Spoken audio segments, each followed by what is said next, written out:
Okay, so God has a time clock, and we need to understand, just like a grandfather's clock has gears to keep us on God's timetable, we need to know God's appointed times, and we need to, we're his servants. So he doesn't come at our beck and call, we're to come at his beck and call. And so within the gears of this grandfather's clock, so to speak, we have the weekly gears of the Shabbat, the monthly gear of the new moons. We have the yearly festivals like Passover, Pentecost. All of these are known as the Moedim, or appointed times. So then we have the yearly gears of the Moedim. But then we have the 7th year of the 7th year cycle, which is called the Shmita. And then every 50th year is the year of Jubilee.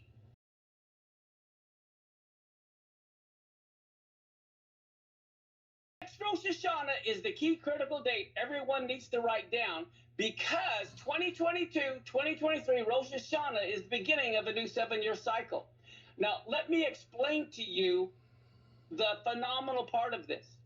I believe every one of your audience knows about Daniel's 70 weeks and how there's 1 week of 7 years left, right? Does everybody realize that?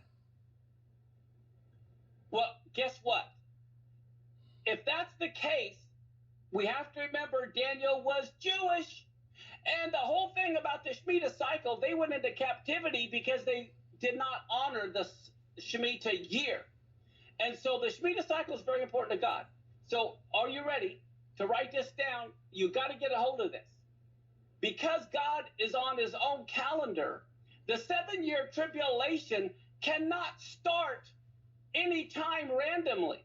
The 7-year tribulation, because there's 1 week left, has to begin the beginning of a 7-year cycle.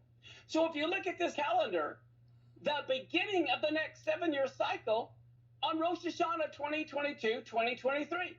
Now, if the tribulation does not begin then, it can't begin until 2029 or 2030. And if not then, it can't begin until 7 years later, 2036, 2037. So that's the first thing I want people to understand. The tribulation cannot be any moment. That week is a Shmita week, and it has to begin the first year of a Shmita cycle.